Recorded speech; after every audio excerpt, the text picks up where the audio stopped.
السلام علیکم ورحمۃ اللہ وبرکاتہ۔ دوستو، آج کی اس ویڈیو میں ہم بات کریں گے اعصاب کی کمزوری سے متعلق۔ اعصاب یہ عربی زبان کا لفظ ہے اور جمع ہے، اس کا واحد اعصابہ آتا ہے۔ تو اعصابہ کے معنی پٹھا اور اعصاب کے معنی پٹھے۔ اس کا تعلق مردانہ کمزوری سے بھی ہے۔ اگر کسی انسان کے اعصاب اور پٹھے کمزور ہوں گے تو لازمی طور پر اور یقینی طور پر اس کو مردانہ کمزوری بھی ہوگی۔ تو ہم علاج کو جاننے سے پہلے جانتے ہیں آج کی اس ویڈیو میں سب سے پہلے اعصابی کمزوری کی وجوہات کیا ہوتی ہیں، یعنی کن وجہوں سے انسان اعصابی اور پٹھوں کی کمزوری کا شکار ہو جاتا ہے۔ ان میں سے ایک ہے مستقل الجھن، یعنی کوئی آدمی مستقل پریشان رہتا ہو یا کسی کام میں الجھا ہوا رہتا ہو تو ایسے آدمی کو اعصابی اور پٹھوں کی کمزوری ہو جاتی ہے اور وہ اس کا شکار ہو جاتا ہے۔ دوسرے نمبر پر ہے بیزاری، یعنی آدمی بیزار ہو جائے اور کسی بھی چیز کے حصول سے مایوس ہو جائے تو اس کو بیزاری بولتے ہیں، اور ایسے آدمی کو بھی اس کی شکایت ہو جاتی ہے۔ تیسرے نمبر پر ہے دماغی کشائش۔ چوتھے نمبر پر ہے بہت زیادہ دماغی تکان، یعنی زیادہ دماغی کام کرنا اور دماغی کام میں لگے رہنا، تو یہ بھی اعصابی کمزوری کا اور پٹھوں کی کمزوری کا بیمار بنا دیتا ہے اور شکایت ہو جاتی ہے۔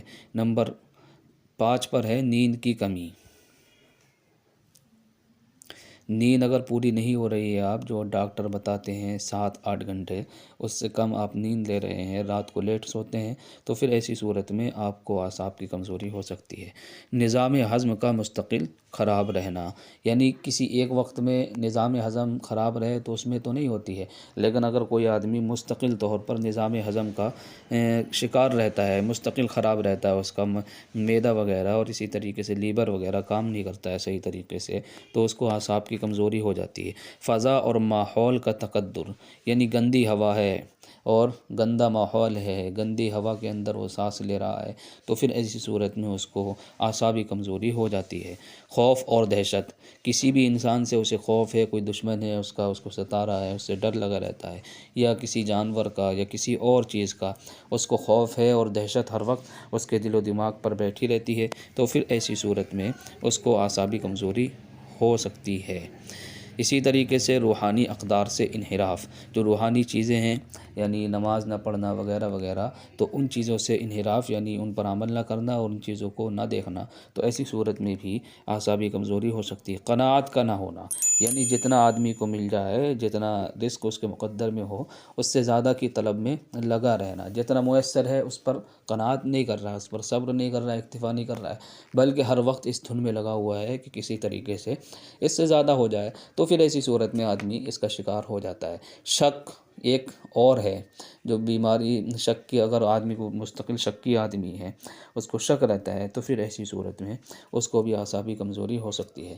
وسوسہ، یعنی دلوں کے اندر خیالات آتے رہتے ہیں لوگوں کے، تو پھر ایسی صورت میں یہ بھی اعصابی کمزوری کا شکار بنا دیتا ہے، پٹھوں کی کمزوری کا شکار بنا دیتا ہے۔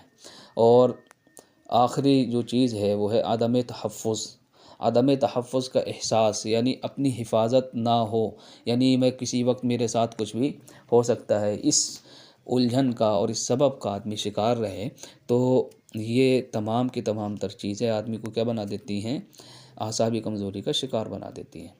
تو یہ تو مستقل وجوہات ہیں، اور اس کے علاوہ بھی کئی اور ساری وجوہات ہیں جن سے یہ پتہ لگتا ہے کہ آدمی اس کا شکار ہو جاتا ہے۔ تو اب آئیے ہم جان لیتے ہیں اس کے علاج کے متعلق کہ اس کا علاج کیا ہے۔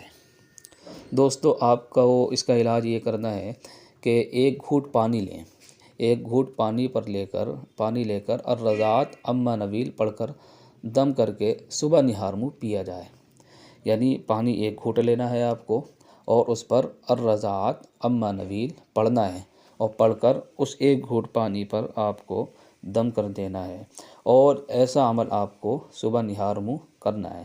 جب آپ انشاءاللہ اس کو کریں گے تو امید یہ ہے کہ آپ کو فائدہ ہوگا، اور جو پٹھوں